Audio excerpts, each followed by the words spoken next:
Bourdieu ont eu les meilleures notes, et Mathieu Choignard qui est vraiment installé, patron sur ce côté-là. Et ce qui est assez drôle, c'est qu'il y a beaucoup de commentaires, c'est drôle, de façon peu surprenante, beaucoup d'éloges sur Samuel Piette, mais moi j'avais trouvé que Maciel avait fait vraiment un gros match, et statistiquement ça paraissait, lui qui avait quand même des grosses des gros crampons à chausser en prenant la place de Victor Wanyama. Donc lui aussi qui récolte un 7.2 au milieu de terrain. Puis la défense un peu plus en difficulté avec le 6 de Pantémis notamment. Broguillard 6.1 qui valide ma théorie qu'il y a toujours un piston et jamais les deux, qui gagne une grosse performance. Ça, c'est du côté de SofaScore. Et de WhoScore, donc on a plus ou moins les mêmes notes. On est un peu plus sévère avec Pantémis qui tombe à 5.3, et les frères Vitch, comme dirait Newton, 7.8, 7.4. Donc voilà, des excellentes notes pour les deux. Et après, une performance globalement positive, hein. On voit les notes que ce soit de Waterman, de Maciel, Choignard, Miller, Torres, c'est assez positif. Et ce qui est bien avec SofaScore, c'est qu'on voit, avec WhoScore, excusez-moi, pardon, c'est qu'on voit les notes des remplaçants, et donc le 6-9 de Kissa, 6-8 d'Ibrahim, et Johnson qui est un petit peu en arrière avec 6.1. Je voulais aussi vous montrer quelque chose, parce que tantôt on a parlé de positionnement et autres. Donc on va aller sur les cartes de chaleur, sur les heat maps en bon français. Pendant que tu cherches, Sid, il y a un truc qui m'interpelle un peu, c'est je vois pas en quoi Choignard a fait tant un meilleur match que Zachary Broguillard. Je trouve que comme les deux, déjà, je pense que Choignard a réussi 2 centres et Zachary Broguillard en a réussi 1. Je trouve qu'il y a eu beaucoup de déchets dans les deux. Et même, je trouve, dans la puissance pour se retrouver dans une zone pour centrer, ce qui est la force de Zachary Broguillard, je trouve qu'il l'a bien fait, justement. Donc, je trouve ça quand même surprenant que même sur les deux, que ce soit WhoScore ou SofaScore, je sais pas, qu'ils mettent une note supérieure à Zachary Broguillard. Peut-être c'est juste Ça ne moi. dérange pas qu'elle soit supérieure, mais c'est plus la différence. Là. Donne un petit 6 Ouais, il y a une à grosse Zachary, moi je différence dis rien. entre les deux. Je sais pas. Je trouve qu'elle est pas. Les deux ont. Limite, les deux ont été bons, là, ou corrects, tu vois, mais de là qu'il y en ait un qui soit vraiment au-dessus de l'autre. Mais comme il dit Sid, c'est vrai que c'est rare que les deux, de toute façon, les deux latéraux sont bons en même temps. Mais let's go to the heat map. Ok, je vais poursuivre. Donc là, on avait, je voulais vous montrer Miljevic. Est-ce que ça s'affiche? Est-ce que vous le voyez ou pas? Donc on voit quand même qu'il est assez loin des buts. Il est, je dirais, c'est limite la carte de chaleur d'un numéro 8. Et si je vous montre par rapport à celle de Torres, où on est plus déjà là au. Il s'est creusé quoi, un puits? Voilà, il est dans sa poche, dans sa poche, mais effectivement avec beaucoup plus de bleu qui ressort aux abords de la surface, et donc il est déjà pas mal plus haut. Et ce qui est intéressant, c'est celle de Mihailovic. Alors là, on a vraiment c'est énorme, c'est juste un patron au milieu de terrain qui est tellement fort. Qui couvre énormément de zones. Et donc quand on met les trois, c'est quand même loin des buts pour les trois attaquants, en tout cas les trois joueurs qui ont l'étiquette offensive du CF Montréal. Donc voilà, je voulais vous présenter ça. Le petit spot à droite, là, à côté de la surface, c'est qui? Essaye d'enlever les deux pas mal sûr que c'est. C'est Mihailovic, il a fait sa passe. Torres là, en fait. Et après, t'as peut-être les corners ou les. Peut-être de Mihailovic, elle vient de là-bas. Comme t'as les doigts, c'est pas très clair. Ce qui m'a énervé pendant ce match-là, ça compte pas pour les notes, là, mais c'est peut-être un élément de réponse. Broguillard a décidé pendant le match que lui, il voulait faire aucun débordement. Il a fait aucun. À chaque fois, il coupait dans la surface. On le savait, là. Moi, après 2 fois, je savais déjà ce qu'il allait faire. Imagine un joueur professionnel, il n'a fait aucun. Et il a perdu, à cause de ça, il a perdu beaucoup de ballons. Il faudrait que je vois, là, pendant qu'on parle, là, les statistiques. Brault-Guillard perd beaucoup de ballons ces temps-ci. Là. C'est un problème quand tu es si haut placé et que tu perds des ballons, ça met l'équipe dans le trouble. Là. Ça fait en sorte qu'il faut absolument qu'il y ait un milieu défensif qui vienne faire ce travail-là. Là. Reg n'a pas l'air content du tout que je dise ça. Ah non, non, non, je suis d'accord avec toi. C'est juste que j'allais dire, j'en parlais pendant le match. Je pense que j'avais vu quelques anciens joueurs, j'en avais parlé et on était d'accord. Je disais que j'aimerais bien voir Chouanière à droite parce que je trouve sa qualité technique pourrait le mettre dans des bonnes conditions pour mettre des bons ballons dans la surface. Plus rapidement, en tout cas. Parce plus que rapidement, forcément. Ouais. Alors qu'à gauche, il apporte quelque chose, mais il est obligé de toujours revenir sur son pied. Et souvent, dans le déroulement de l'action, ben, le jeu juste serait justement de déborder avec ton pied gauche et de centrer directement en première intention du pied gauche, soit en retrait, soit au deuxième, peu importe. Mais souvent, il revient sur son pied droit. Mais le en problème, même temps, c'est qu'il n'a pas la même puissance pour se retrouver dans les zones de vérité, ce que Zach a, mais qui à gauche. C'est un problème. En plus. Puis il y a quand même un mandat. Là. Il y a un mandat clair et net de développement. Le Brault-Guillard, il veut accepter, on le voit, le Nancy veut accepter certains défauts des joueurs s'il y a un développement de futur. Là, on est en train de travailler sur son type de match. Donc, déjà abandonner ce couloir-là à Brault-Guillard pour mettre un Chouanière, c'est comme recommencer à zéro.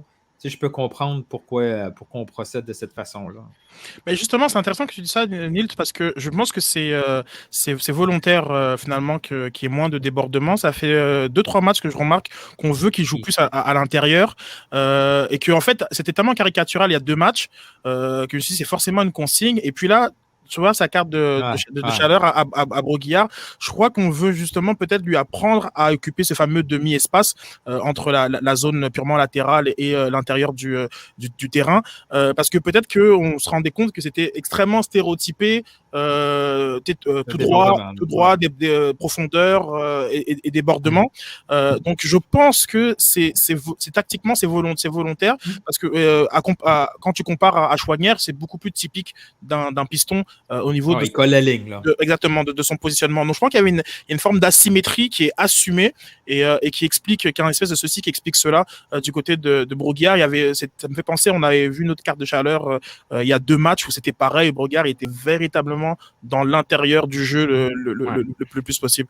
Je sais pas. J'ai regardé statistiquement, là, le Brault-Guillard a perdu 7 balles. Là. Le joueur qui a perdu plus de balles après ça, c'est Matko, 5 balles. Donc, mais Brault-Guillard, c'est dans son rôle. C'est un joueur de perdre des ballons. Quand tu as un latéral offensif comme lui, surtout qui défensivement, je trouve défensivement, depuis l'été, il est même bien défensivement. Je trouve Brault-Guillard. Je trouve qu'il ne me stresse pas à le voir défendre son côté quand il se fait déborder. Je trouve qu'il fait un très bon travail. Mais dans son style, je trouve que perdre les ballons, oui, il y a un côté maladroit. J'ai vu des 1 contre 1 qui n'avait pas eu d'avance sans même que le défenseur était obligé de le défier proprement. Mais je trouve que dans son rôle, dans son style, comme il provoque beaucoup, je pense qu'il y a plus de chance. Chouanière, il ne faut pas oublier, c'est un milieu terrain de métier. Donc quand il fait la passe à Camacho, c'est à Camacho ou à Camacho à l'intérieur, prend un mi-temps. Ça, c'est une page d'un milieu de terrain là, qui joue à gauche. La formation de Chouanière, elle est très différente de ce Zach Brault-Guillard. Donc je les vois très différemment. Et puis, en termes de centre... Ouais, mais il peut centrer et puis il peut se retrouver à pas perdre des ballons. Je suis pas d'accord avec toi de dire que c'est normal parce qu'il est dans son rôle. Parce qu'il est dans son rôle de latéral, il doit juste perdre il provoque beaucoup plus que Chouanière. Mais quand tu provoques... Ouais, mais... il perd le ballon, c'est un grand pont. Il fait un grand pont qui rattrape pas, c'est une perte de balle. Ouais, mais c'est des choix de jeu, tu vois ce que je veux dire? C'est comme il tente un dribble qui a 3% de chance de réussite, puis je suis généreux. Donc, je suis moyennement d'accord qu'il est dans son rôle. Il est dans un mauvais rôle du latéral. Si son ami et que ses choix sont mauvais, je suis d'accord. Mais si tu me dis que c'est Chouanière qui a perdu 10 duels, je dis c'est un problème parce que je le vois jamais monter tant que ça pour provoquer un contre 1 comme Brault-Guillard. En tout cas, c'est plus ça. Alors, moi, je suis un petit peu dubitatif de ce que tu as montré ici parce que je ne sais pas si c'est vraiment volontaire là, ce retour, ce positionnement de jeu. Parce que quand Nancy a eu la possibilité d'aligner Elassi et Chouanière, qui sont pour le coup 2 personnes qui ont ce jeu de jeu de joueurs sur les côtés, il n'a pas hésité à faire. Donc, je ne sais pas si c'est un déséquilibre vraiment volontaire et de la part du coach. Parce que je pense que son jeu, au contraire, ça aurait été d'avoir des joueurs qui savent vraiment jouer ce rôle de piston et qui mordent les lignes pour pouvoir amener. Donc, je suis un peu dubitatif là-dessus, mais pourquoi pas. Parce qu'avec le retour de Lassie, je serais pas du tout étonné de voir Zachary Broguer sur le banc. Pas du tout. Je suis d'accord avec ça. Et Lassie jouerait où? Le piston gauche, même si on l'aime pas, mais c'était la volonté de Nancy de le mettre à ce poste-là depuis le début de saison. Et c'est un délire, ça, quand même. Non, je n'ai pas dit que j'étais d'accord. Il n'y a que moi qui trouve ça comme super bizarre. Non, je viens de te dire, je n'ai pas dit que j'étais d'accord. À chaque fois qu'on dit Lassie, Reg, Non, mais moi, Lassie, pour moi, c'est un attaquant. Genre, faut non, mais je t'ai pas dit que j'étais d'accord. Et vite qui va à gauche, ouais. Mais... Je t'ai pas dit, encore une fois, je t'ai pas dit est-ce qu'il sait bien jouer en piston ou quoi que ce soit, mais dans l'idée de Nancy, je vois plus ce rôle-là parce que lui, il veut que ses pistons justement mordent la ligne et apportent cette largeur finalement en phase offensive que n'apporte pas là. On vient de le voir avec la hitmap Broguillard et je pense pas que ce soit souhaité. Mais bon. En tout cas, moi je trouve que c'est une très mauvaise lecture de foot de mettre ce mec-là à ce poste-là. Pour dépanner quand tu es mal pris, je peux comprendre parce qu'il a des aptitudes physiques qui peuvent te permettre de te dire. Toi, tu le vois là si on court après un score, mais jamais. À la rigueur, tu vois, mais ce mec-là a aucun. Mais il n'a rien à faire sur un côté. Genre, c'est pas un gars. Mais il n'a aucune notion tactique d'un gars. Genre. Il ne faut pas croire que juste comme un piston, c'est juste un mec qui court vite. C'est un des postes les plus importants dans le foot aujourd'hui. On le voit avec. Julien, c'est un poste où généralement tu es bien placé. Parce que tu es à 10 mètres du coach. Donc, tu te retrouves très rarement à être. Ça dépend la mi-temps. Là où tu es. Mais. Ça dépend la mi-temps. Oui. Mais Wilfried Nancy. Tu peux être à 10 comme à 90 mètres. Wilfried Nancy lui parle régulièrement. C'est les postes lesquels il parlait plus d'ailleurs. Bassong se faisait souvent chauffer les oreilles. Et c'est pour ça que je te dis que c'est assumé. Il y a eu un changement et ça fait 3 matchs, une tendance. C'est pas juste ce match-là, ça fait déjà 3 matchs que tu vois qu'il est beaucoup plus à l'intérieur. Avec l'idée qu'il ne serait pas en train lorsque tu vois quand Wilfried Nancy est au stade, il est quand même assez interventionniste, qu'il ne serait pas en train d'être dans un no man's land, parce que ce serait clairement ça, sans que ce soit une décision. Non, mais une décision comme du coach. Donc c'est ça qui est important. Non, mais à quel point, tactiquement, les pistons sont un peu garant de l'équilibre de ton équipe quand tu joues en 3-4-3 ou 3-5-2, on appelle ça comme on veut là. Et c'est pour ça que, et avec des profils très aussi différents que Choignère et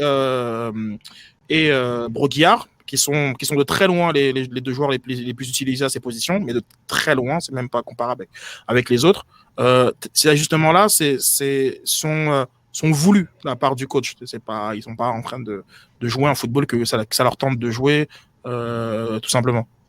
Non, mais c'est ça que je te dis, c'est que je suis dubitatif parce que je suis pas certain qu'avec les autres profils, encore une fois, il faudra voir le retour de Lassie, mais si Lassie revient titulaire, je suis pas certain qu'on verra les mêmes hitmaps. Alors, est-ce que c'est parce que il veut recadrer Zachary Broguillard et effectivement avoir cet équilibre tout le temps parce que Mathieu Choignard a peut-être effectivement beaucoup plus d'allant offensif finalement que Zachary Broguillard, ou en tout cas ce profil il a un peu plus d'aisance technique, donc peut-être plus de liberté offensive, et donc à Zachary Broguillard de revenir un petit peu au niveau axial comme tu dis pour cet équilibre. Mais j'aimerais bien voir si on retrouve le Lassie et Choignard sur les côtés, quel hitmap on peut avoir, et est-ce que il va continuer à jouer comme ça ou est-ce qu'il va leur laisser vraiment cette volonté et cette liberté vers l'avant?